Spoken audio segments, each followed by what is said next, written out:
Hello and good evening. Welcome. This is Ghana Tonight. We're live from Aniyusabata Desawe Kanda. Also live on TV3 Ghana on Facebook and on DSTV channel 279. We're all across the world on 3news.com. I am Alfred Okanse. Tonight, Speaker of Parliament, Right Honorable Alban Sumana Kingsford Bagwin, is expected to decide the fate of the embattled Pandai Member of Parliament, Matthew Nyendam, as the majority pushes for the seat to be declared vacant following a court order of the rerun of the constituency's parliamentary elections. Stay with us. We've got details for you on this. Also, the extension of the Inspector General of Police, Christian Teteyohonos Turner, has stirred mixed reactions from security analysts and other stakeholders. Tonight, we examine the key issues shaping the debate. Stay with us. An 11-member committee, that's a ministerial oversight committee, it has been inaugurated to guide Ghana's preparation for the 2026 FIFA World Cup. But how crucial is this body to the nation's campaign? Well, we have a conversation on this matter tonight. As always, you're an integral part of it. Let's hear from you. The hashtag we're using is Ghana Tonight on Facebook and on X. Let's get talking.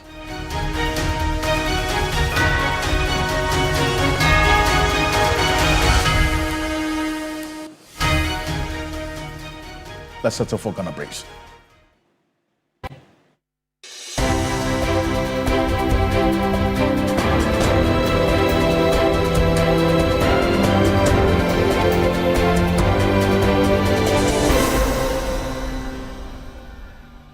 The majority has requested that Matthew Nyendam be denied entry into the chamber, saying he's no longer a member of parliament after a court order for fresh elections in the Pandai constituency.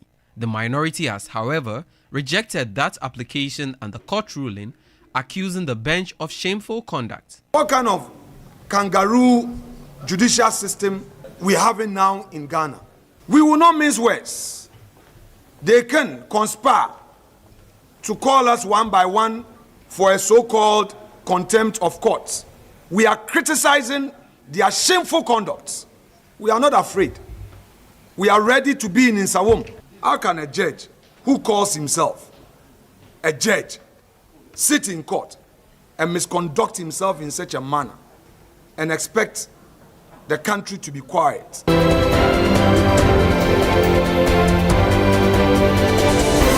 More than 400 persons displaced by the Akosombo Dam spillage are still stuck in various camps in the North Tong district of the Volta region. 2 years after the disaster which displaced thousands of residents in North, Central and South Tong district, housing unit projects commenced by government to provide decent accommodation for victims continue to stall. Kenneth Gilbert Ejay is the Minister for Works and Housing. Looking at the rate at which the work is going, I would say it's even below 10% overall completion rate. It will be below 10%. And it confirms a report that I received from our consultant, AESL. So I just want to assure the good people of South, North, and Central Tong that His Excellency the President, through the Ministry of Works, Housing, and Water Resources, will ensure that this project is completed.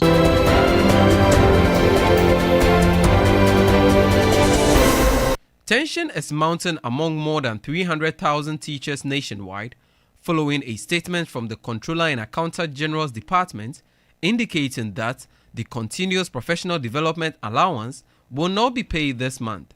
They are urging the Minister of Education Haruna Idrisu and the Ghana Education Service to act swiftly to resolve the matter and prevent possible industrial unrest. General Secretary of Ghana National Association of Teachers, NAT, Thomas Tanko Musa says more than 300,000 teachers are frustrated by the decision. Where we are now, the teachers will want to hear them as to exactly what the issues are. Things are really difficult. If you see me in this one, is to express the anger and frustrations of teachers regarding the whole of this arrangement. We are calming nerves down, but even though Controller also has issued some kind of statement, but still all is not well.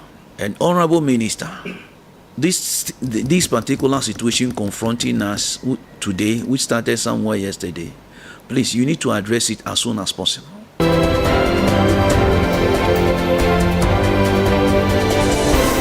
Finance and tax expert Nelson Kujo-Kuagbeji says the Bank of Ghana's decision to cut the policy rate to 18% will only have economic impact if commercial banks promptly lower lending rates. The central bank announced the 350th basis point reduction after its 127th Monetary Policy Committee meeting, pointing to improved macroeconomic conditions, strong reserves, and a steady decline in inflation projected next year. And a steady decline in inflation projected into next year. We realize that in the 2026 budget, the government intends to create about 800,000 jobs. And that jobs will not only be created by the government, but the private sector will play a key role.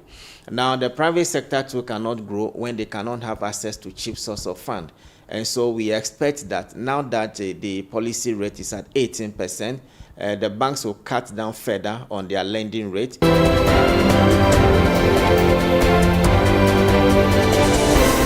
Ghana's export sector is breathing a sigh of relief after the United States reversed its 15% tariff on key Ghanaian products.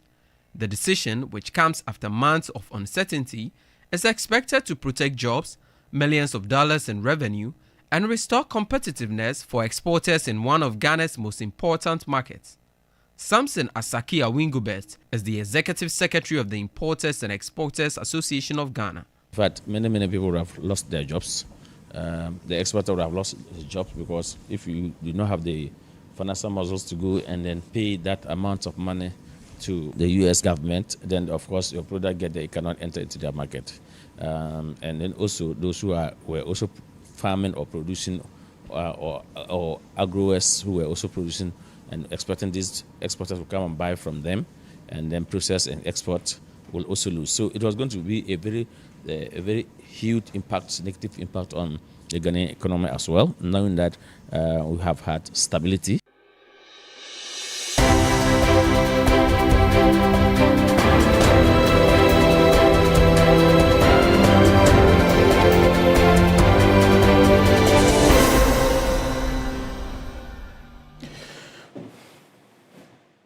Oh, there's more news on 3news.com. Make some time and visit 3news.com. This is Ghana Tonight. We're live on 3FM 92.7 as always, probably brought to you by Flamingo Paint, Simply Superior, Sector Sensei Spray and Go Tum Preko. Coming up next year on Ghana Tonight, we go straight to Parliament because earlier today, the Speaker of Parliament, Alban Sumana Kenspo-Bagwin, has indicated that he will rule on the fate of the Pandai Member of Parliament, Matthew Nyandam, as the majority in Parliament is pushing for his seat to be declared vacant. We'll have more on this shortly. There's a lot that has been happening in the constituency as well. After this court ruling a couple of days ago, the constituents have been reacting to it. And we're there as well, gauging the mood in the constituency. But the majority in Parliament earlier today requested that Matthew Nyandam be denied entry into the chamber, saying he is no longer a member of Parliament after a court order for fresh elections in the Pandai constituency. Now, the minority has, however, rejected that application and the court ruling, which we got to know earlier today by Nelson Ross Ndapiambo, the majority chief whip, the Southern Member of Parliament. He did indicate that this court ruling has indeed been served on Parliament. Well, the minority is accusing the bench of a shameful conduct. Quite strong words from Alexander Apenyomarkin. But before we hear from him, let's hear from Majority Chief Whip Nelson Roxon Ndapiambo on the floor of Parliament earlier today on this matter. Take a look. Mr. Speaker, ipso facto, the Honorable Nyandam is no longer a member of this House. He's not. We have received the court orders and received proof of service. The orders of the court has been duly served on Parliament. It was served yesterday. The Honorable Nyandam is now a persona non grata. I pray that he must even be marched out of the chamber.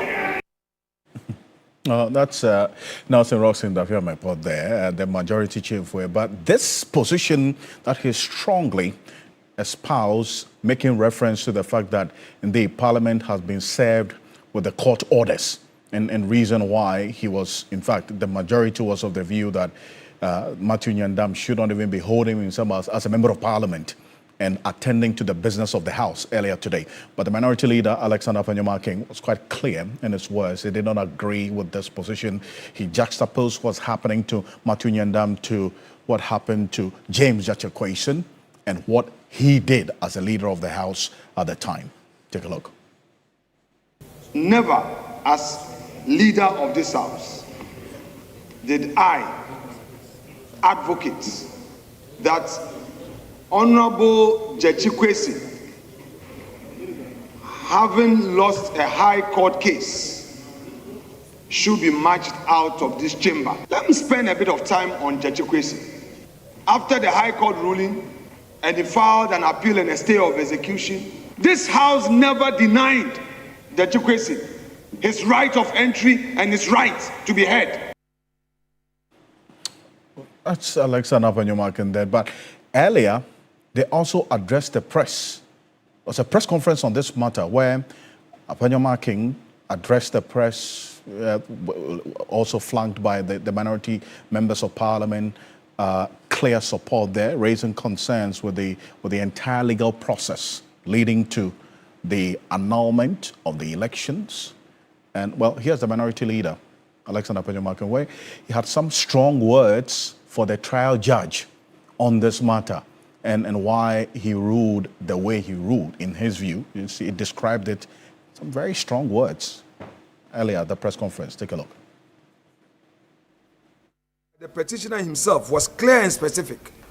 He requested rerun in those 41 polling stations. Yet, in a development that defies ordinary legal reasoning, the High Court issued an order directing a full rerun of the entire Pandai parliamentary election, covering all 152 polling stations, to be completed within 30 days. The NDC candidates and his supporters were aware of the judgment before the day. For a judge to casually void an entire constituency elections without first ensuring that a complete reasoned judgment was prepared and published is not merely irregular, it is judicial irresponsibility of the highest order. What kind of kangaroo judicial system we having now in Ghana? We will not mince words. They can conspire to call us one by one for a so-called contempt of courts. We are criticizing their shameful conduct. We are not afraid. We are ready to be in Nsawam. How can a judge who calls himself a judge sit in court and misconduct himself in such a manner and expect the country to be quiet? To the good, peaceful and hard-working people of Pandai, your votes matter, your voice matter, your MP remains at post. Oh, that's Alexander Afenyomarkin there. It describes this decision by the trial judge as a judicial irresponsibility of the highest order. Well, he addressed the Pandai constituents, and earlier today we were there as well in the constituency. Members of the New Patriotic Party protested the decision of the court that's in the Pandai constituency, the MPP members there. They're insisting that Matthew Nyandam is the validly elected member of Parliament despite this decision by the courts a couple of days ago. Joseph Laduri is the NPP youth organizer for the Pandai constituency. He spoke to my colleague earlier today. The media, fellow patrons, and the good people of Pandai, good afternoon and welcome to our press conference on the topic, the ruling of the Tamale High Court on 2024 Pandai parliamentary election petition. Ladies and gentlemen, the ruling handed down by the Tamale High Court judge in the case between Honorable Nsala and Honorable Matthew is not only deeply troubling but also deeply regrettable. Although we accept the ruling, we are compelled to express our profound disappointment and describe it as a miscarriage of justice. In light of this development, we urge all our members to remain steadfast and resolute in their support as we await the view of the appeal court. Friends from the media, ladies and gentlemen, as we await the appeal court decision, we are prepared for any eventuality and not be complacent about the outcome. We are very confident in the strength of our case and know that the appeal court justice will restore the trust of the people in the judicial system, as evidenced by they speaking to the issues on the face of the pink sheet without attaching emotions, regardless of which political party is in government. It is worth noting that if not for the distraction orchestrated by our opponents at the Constituency Coalition Center, we wouldn't have been here. Well, those are the constituents in the Pandai constituency responding to this court ruling a couple of days ago. After the 2024 election, this was how the results looked like. But bear in mind that 41 out of 152 constituencies results. That's 152 polling stations, I beg your pardon, results in this constituency is what has been contested. At the end of the 2024 elections, parliamentary elections in the Bandai constituency, Matthew Nyandam declared MP-elect 27,647, representing 53.2%, as again Daniel Nsala Wakpal of the NDC, 24,213, representing 46.6%. So it's not really a wide gap in terms of the victory. A difference of about 3,434 in nominal terms between the two of them.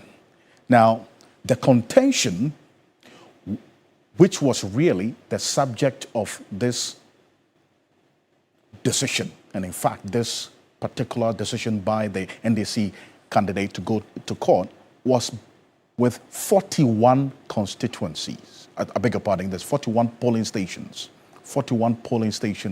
in the Pandai constituency. Out of the 152, you hear Alexander Apenyo-Markin talk about if the problem was with the 41 polling stations, then why should that lead to a rerun of the entire 152 polling stations in that constituency? Well, Justice Abdullahi is a private legal practitioner. He's joining us on Zoom as well on this matter. Justice Abdullahi, appreciate you. Thank you very much for joining us. I come to you again on this matter, listening to Alexander Apenyo-Markin, and that's been the refrain of the minority over the period, and then also Matthew Nyandam's lawyer after this ruling a couple of days ago, that if the contention was with the 41 polling stations, why then does it have to affect all the entire 152? I mean, really, from where you sit and not having to also second guess the trial judge on this matter because we haven't seen the full reasoning behind this decision, how does the minority's concerns strike you? I think that when people make the argument that whether 47 or 35, and so the judge should have probably limited himself to the 47 and delivered his verdict in relation to the 47 and possibly order for a rerun of those 47, if you like, positions or otherwise. I think that is not left to any of the parties to determine, because the judge has a broad picture of the event, and this time I'm deferring to the judge out of fairness, because when a person has a complete control of the matter, he understands better if you ask the question, would those 47 polling stations or pink sheets be enough to set aside the entire elections as run originally? If the answer is yes, I would consistently go for what the judge is saying. However, if it is not enough to completely uproot the remaining polling stations, assuming there were 1,000, the remaining polling station of 9,504 or 40 thereabout, if it may not be fair to say that those areas that were properly run should be also set aside and be rerun. So my point is that for a judge to make that kind of decision, he must have a basis in law, and of course supported by the evidence that was adduced at trial, to say that perhaps there were more wrongs. Those wrongs put together would only lead to one irresistible conclusion, and that conclusion is to completely rerun the entire election rather than running the 47 or thereabout that were contested. And on the basis of this, I would like to defer to the judge as having it right on this call.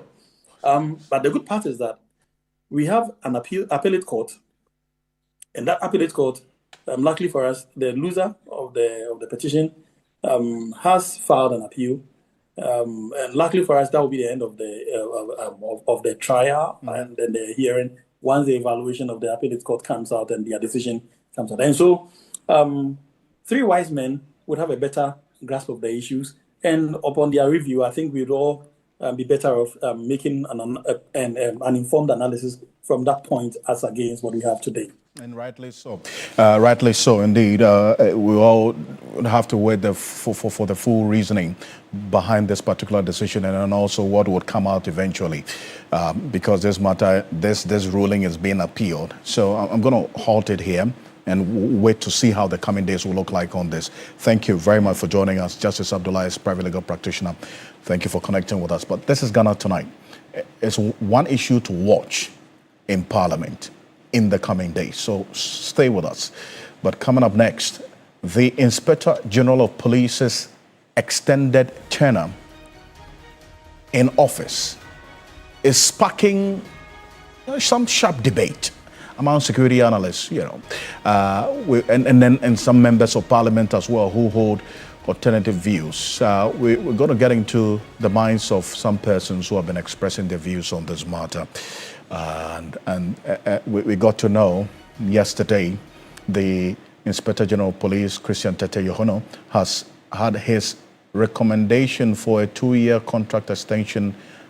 In fact, it was the Police Council recommendation for his period or the tenure to be extended additional 2 years. The President has approved that recommendation from the Police Council to allow the IGP to continue leading the police service for 2 more years.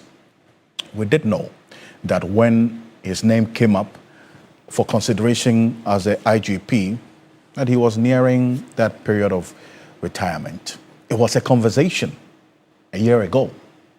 But this has been met with some reactions, as a matter of fact, from various quarters of the public. We're speaking to a member of Parliament on this matter as well, who has been sharing his views with Christian Yale. But Emmanuel Kuting, who's a security analyst and the executive director of the Africa Center for Security and Counterterrorism, also had his opinion on this particular development. This is what he has to say. Take a look.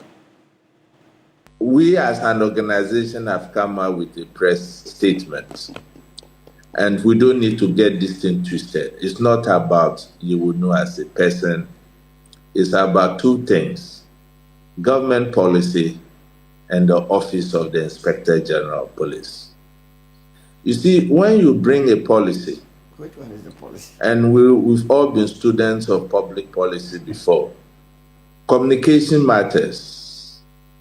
And I think this government have to respect the people of this country, and they don't need to do things haphazardly the way things have been done. Nobody forced this government to bring a policy that they were no longer going to give any form of extensions to our public service heads. And clarification was sought, and they gave exception to the university lecturers. Now, if you are suspending that policy, you need to come back to the good people of this country. First, the policy was to promote institutional continuity. And it was also to give some kind of prediction to succession. And thirdly, the argument was that it was to be merit-based progression within the public service. So if at any point in time, and as a security watcher, I know there are so many things the president and people at the top there can see and we at the bottom cannot see. There is a need for this extension. You have to communicate clearly to the good people of this country. Emmanuel Koting, but Solomon Owusu was also the director of communications of the United Party, had this to say earlier today on New Day. Take a look. My candid opinion. I am not one of those that are for contract extensions. I am not for it. Why? Because then it, as it were, diminishes morale in various workplaces. But you see, I find nothing wrong, absolutely wrong, from my candid opinion, heart of heart, with what the president has done. Why? You see, when you are the president of the land, all you need to do, your Bible is the Constitution. Is that not the case? This one? This is the Constitution. The president is regulated by the Constitution. Now, if we go to Article 199, which has been amended, I mean, the Act 527, the Constitution Amendment Act of 1996, it gives the president that opportunity to extend people that are due for retirement their tenure by no more than 2 years. Because Article 99 says that people are supposed to retire by the age of 60 years. 199. Yes. Then we amended, Ghana as a country amended our own constitution and gave the president the opportunity to extend public officers who are due for retirement by 2 years. That's the maximum. They cannot go beyond the 2 years. The Chumakwama member of parliament, that's Kofi Amankwame, who was also a former deputy defense minister, shared his thoughts as well with my colleague Christian Yale on this in parliament earlier today. Out there, those who are also down there working so hard to get to the top would never get to the top. If you have somebody who has about 3 years to go on retirement and now you have 2 years, by the time it gets to that person, he'll already be on retirement. This really do not augur well for, the full and the commitment of people. You need people to work for something. And by way of doing that, when they work, knowing very well that tomorrow they can be recognized and be made IGP. But then, you just cut it off because you have one person who probably will do your bidding. Well, I think it's for me, if you ask me, it's a sorry state. It may plant some seed of hatred among precisely, and for me, it will even kill that spirit of wanting to work hard to see the police grow. Because after all, there will be nothing to look up to, nothing to fight for. So if I am there and I have about 3 years and I know that, look, if I do so well, commit myself to doing that, to move the police forward, I will be recognized and probably be made the IGP if I happen to be the second in line. And then you have this IGP having his tenure extended. What it means is that I don't have anywhere going. I am completely, locked up. So what do I have to do? It's going to be business as usual. But there are people those who think that, this is lawful, and those who are behind him wanting you see, to it is lawful. Like I said, he has, by way of the Constitution, has the mandate to do that. But well, so yes, the president acted lawfully. You hear Emmanuel Koting talk about a particular decision that has been taken, which he says does not follow due process. Did the president do anything wrong? Well, NPP stalwart Togbe Dr. Nyaho Tamaklo has written a very lengthy piece on this matter. You can find the full complement of it on 3news.com. He addresses a number of issues. And shortly we'll be having Richard Kumado, a security analyst, also joining us in a bit. This is the first point that Togbe Dr. Nyaho Tamaklo addresses. No constitutional violation. The president, as commander-in-chief, has the authority to appoint, maintain, or extend the service of security heads. This includes the IGP. The Constitution grants him this discretion because national security demands stability, continuity, and trust. We have seen this before. A former IGP received an extension beyond retirement age because the government at the time believed it was necessary. There was no outcry then, and the same principles apply now. So the claim of constitutional violation is baseless. Misinterpretation of the suspension letter. A letter from the presidency written partly in local dialect, commonly called Aspa Banka, speaks of a suspension of the special grant apprenticeship arrangement for officers approaching 60. The public must understand the language. And he's addressing a number of things that Emmanuel Kutin raised. One, suspension does not mean cancellation. It simply pauses the process. If the policy were not or were meant to be scrapped entirely, the word would have been revoked. Therefore, using this letter to suggest that the IGP cannot continue is a misunderstanding. The letter does not eliminate the pathway for extensions. It only pauses an internal process. We are dealing with a sensitive security environment, political tension, crime, and general instability. In such a climate, the president must rely on people he trusts. The IGP plays a critical role in intelligence, public order, and the general safety of the state. If the president believes retaining the IGP ensures stability, he is right to do so. This is not politics, this is national security. And no illegal action. He repeats, the Constitution supports the president's decision, president supports it, national security considerations justify it.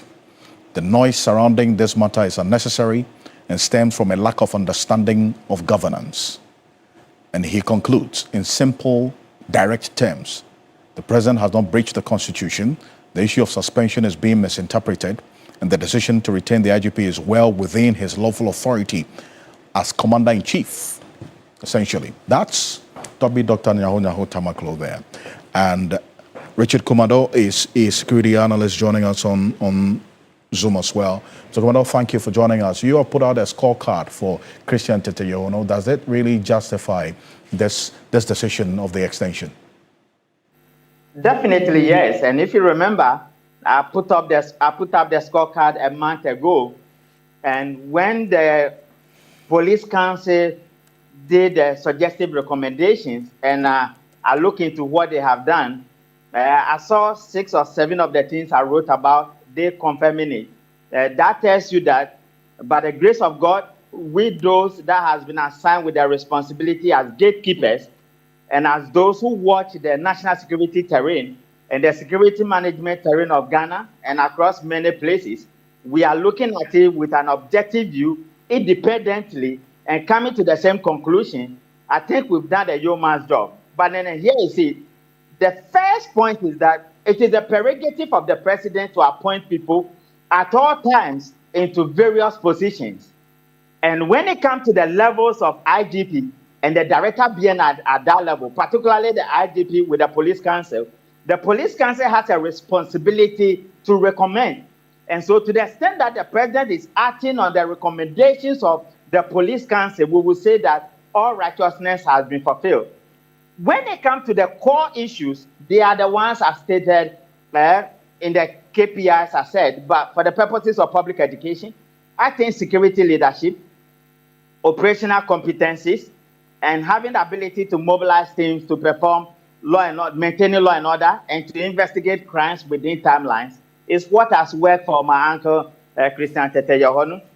And to that extent, we are saying that from where he took over from, within this short period of time, continuity has been achieved, stability has been achieved, and you can say that the police have a stable front. And it is my hope and wish that whoever takes over from him will maintain the same pedestal, working together with the CID bloc that my sister Lydia Yako is not new when it comes to security intelligence. What most people don't know is that her mother is a top BNI officer who have done it all at the highest level. So she was born into it. And these two groups, the CID bloc and the IGP bloc, working together. That is why they have achieved what they have said. And that is what I wrote as the KPI. So I wasn't surprised at all. I see, but then you hear this argument come up every now and then about when there's an extension, how it would impact on the morale of other persons who are also in line to be considered or as IGP in the future. So how should Christian Tete Yohono manage this sentiment, which, yes, like it or not, it will be there, because if you have some persons who are in line getting to know that last year when he was appointed, and then, in fact, going into the most part of this year, as a matter of fact, when he was appointed this year, and his name came up strongly last year, he was appointed as a deputy IGP. This year, coming up as a substantive IGP. There were many who knew that he had just 1 year to go on retirement. But then again, you would have others who would also be counting their chances. How does he deal with that sentiment to get the support of all the others around him for the next 2 years?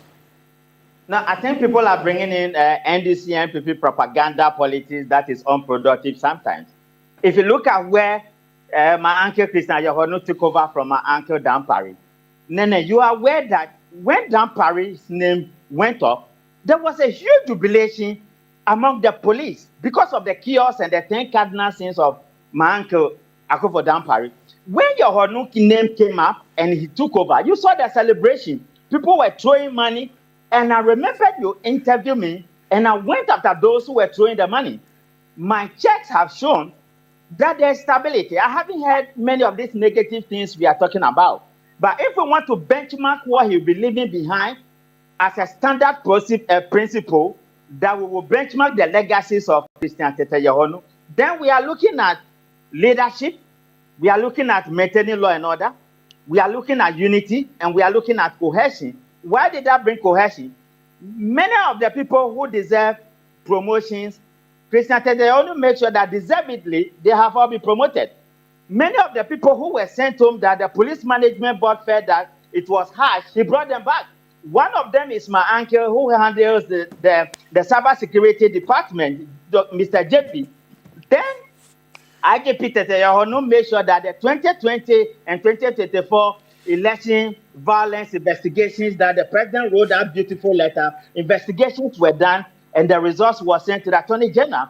Then there was a document that got lost of one of our brothers who people perceived that he was mining in a forest reserve, and the docket got vanished. They produced the docket. Then we came to Akotia when the election came up, and you saw what Yohono is made of. Most people do not know that when IGP Kudalo was the IGP, Christian Tete Yohono was the director of operations, and even before Dan Parry's name came up, Yohono's name was all over the place. Today, people are saying that within 1 year, he has done so much that cannot be compared to Dan Parry. How many years has Dan Parry been an IGP? Okay. And you cannot talk about the success of Dan Parry without Yohono, because that is why the president, Akufo-Addo, made him the deputy IGP and the director of operations. And then you remember I said that the president has the prerogative of making him a deputy IGP, but not in an official capacity as the director of operations. And Justice Abdullah, who you just spoke to, went to court with that case. So people must understand the precedents we are talking about and the security infrastructure we are talking about. I am hoping and praying that they will not play the NDC politics and the NPP politics that is unproductive sometimes, and they, the law enforcement officers, particularly the police officers, they will work together like I have seen. There will be unity, there will be stability, and whoever is chosen to become the IGP, they will have a straightforward front. Other than that, if they break their front, then they are ready to go back to the decisions and the issues they had before Yohono came. But then let me make this point emphatically. This particular position is a political position. It's a political appointment. So you don't join the police force and say, I am in line and it's going to be my turn. The president can surprise you. And from the many things some of us are hearing from the vineyard, anything can happen. And when it happens, we'll be here and we will speak for them, but they need to put their house in order. And I do thank you. Until such a time when whatever happens, we'll wait and also get to see how the next 2 years will be for Christian Tete Yohono. Only wish him well. But I thank you so much for joining us. Thank you, Nene. Thank you, Nene. That's Richard Kumado, is a security analyst joining us on this particular issue. But coming up next, there's a new 11-member committee that is set up to steer Ghana's 2026 World Cup campaign. But how crucial will this be on this matter? Now, this issue was topical on social media amongst what we call the football people in this country. Chief of Staff Julius Deborah earlier today inaugurated an 11-member ministerial oversight committee to steer Ghana's preparation and participation in the 2026 FIFA World Cup. It was a ceremony that was held earlier today at the Jubilee House. Julius Deborah urged the committee to carry out its mandate with integrity and also utmost dedication to ensure smooth and effective coordination ahead of the tournament. Here's a composition of the membership of this 11-member committee. And I want you to follow me. These are the ladies and gentlemen you see there. Stanislav Dogbe, Office of the President; Kofi Adams, Sports and Recreation Minister; Samuel Okudzeto-Ablakwa, Foreign Affairs, he'll be in charge of that unit. And there's George Opariado, Youth Development; Honorable Yusuf Jaja, the Deputy Minister; Tourism and Culture; Ampem Nyako is Deputy Finance Minister. So from the Finance Ministry, he's representing on this committee. Keto Kreku, GFA Chair, representing the GFA on this committee. And then there's Elizabeth Yanka, Deputy National Security Coordinator. There's Abedi Pele, the maestro. Abedi Pele is on this one. And then there is Mrs. Wilhelmina Asamoah, Chief Director at the Sports Ministry. These individuals make up the 11-member committee that has been inaugurated today. Well, the question, let me bring in Jerome Otri. We'll start a conversation and just have to, go on this on a break at some point. But Jerome is joining us right now on Zoom. Jerome Otri is a celebrated sports journalist in this country, former editor of Kotoko Express. Jerome, good evening. Thank you for joining us here on Ghana Tonight. When this announcement, the inauguration was made earlier, the conversation amongst your colleagues, the football people and the journalists on social media is the relevance of this particular committee, because we've been at the World Cup 4 times. This is not the first time. And so why this committee? Is this a question that should merit a response and some explanation from the persons who put this together? I'm talking about government. I would have expected that for a country that has been to the World Cup 4 times, 2 of them in a row, we would have by now understood what it means to be at the World Cup and the things that we have to do so that our 5th appearance wouldn't warrant the setting up of a committee. But there will be systems in place to just allow whatever ought to be done by those systems and whoever is manning those systems. I would have thought that we would have had the FA, for instance, working directly with the government, in this case, the Sports and Recreation Ministry, to just handle matters. But you see, I am not surprised. I'm not surprised because we've had a way of doing things that usually makes you wonder whether we are really in tune with the times we lived in. Look, the other countries that have qualified for the World Cup that will be there, you will not hear of committees and people being put together to organize funds and ensure tourism and travel. We seem to have a lot of time to do a lot of things that in the end really will not add or take anything away from what we'll be doing at the World Cup. It doesn't surprise me because this is how we've chosen to do things over time, and it is just living up to the script. Because what did we do the very first time we went to the World Cup? Did we set up committees to manage these things that today we say are going to be managed by the committee that has been put in place? The second time in 2010, did we do these things? In fact, 2014 was a disaster. So if I'm told that we want to ensure that the things that happened in 2014 will not recur, maybe I would say, okay, it makes sense. But what about 2022? How did we get to the World Cup? What did we do? What has changed at the FA? Yes, maybe government has changed. Yeah, there's a new government in place. But the people who took us to the 2022 World Cup are all still around.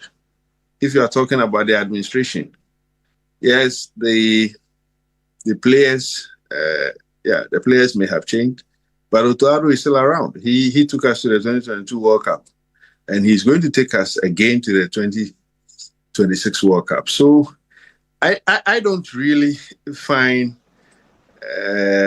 I'm not too impressed with the setting up of the committee, but it doesn't surprise me. I believe that if we have qualified for the World Cup, and indeed we have, and we want to go to the World Cup and participate and excel and do the things that people expect of us, you don't need a committee to do anything, except that we have created certain things for ourselves. I am against, for instance, employing supporters to anywhere the Black Stars play to support the team. It's a waste of money. Right. Experience has also shown us that we have not always managed such things. But Jerome, just on that point, the sports minister, Kofi Adams, has been clear that government is not going to sponsor supporters to the World Cup. What the government will do is to facilitate the acquisition of visas, and then the supporter unions or the supporters unions would then have to use their own fundraising skills to raise money to go to the World Cup. That's been clearly stated. I just wanted to put that across. That's if you're not aware. Always said one thing and done the other. 2022, we had similar stories, but we also know what happened. I don't believe it, not because I don't trust the system, but experience has shown me that they don't do what they say. And so I would want to see it happening before I believe it. You see, Alfred, my whole point is this. Why are we going to the World Cup? Is it a fan fair? Yes, I know football generates a lot of fans, so we want to send fans and the fans cheer their team and all that. No sports person or football person will be against having supporters or fans at the stadium to cheer their team. But if we have to do that at the expense of the Ghanaian taxpayer, I will always be against that. There's no sense in that. I mean, we have a lot more important things to do with the taxes we pay than to put supporters on a bus or on an aeroplane to anywhere, any part of this world to watch football or support our senior national team. So if that is what they are saying, I mean, let them say what they want to say. With a great of respect, I would not even want to run any commentary on that because, like I said, experience has taught us that they don't live by what they say. I see. Well, but there's a committee in place, and I just wanted to reiterate the point that this has been at least the publicly stated position of the minister that government is not going to sponsor supporters, and would want to hold the minister by that until there's a contrary development. Jerome, I'm going to go for this quick break. When we're back, I'll find your views on the committee members and whether it makes a difference. We'll be back shortly. Stay with us.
Welcome back. This is Ghana Tonight. We're live on 3FM 92.7. Jerome Otri, thank you for the patience staying with us. But quickly, before I let you go, if you look at the composition of this committee, the members, we're going to put them on the screen right now. We have individuals representing specific offices. And the addition there that has also gotten some commendation is Abedi Ayew Pele, the maestro, in there. Does that make any difference for you? Oh, it does. It does in the sense that if you have followed Abedi Pele very well, I mean, I was privileged to have seen him play from 1992 thereabout until he retired. If you have seen him since he retired from national or international football, he's been very quiet. He has hardly gotten involved in the administration of our game, and it's not like he doesn't have the competence to do anything. I think his style has been to just stay off the public scene and concentrate on his family or his business. And I give him a lot of respect for that. For him to have accepted to be part means that he probably believes there's something to be done and he can offer his ideas or contribute meaningfully to whatever they've been tasked to do. That's why I would say that, again, we have to give them the benefit of the doubt. Yes, Abedi Pele has a lot of clout. I mean, one of the best footballers to have ever graced Ghana, Africa, and the world over, if you like.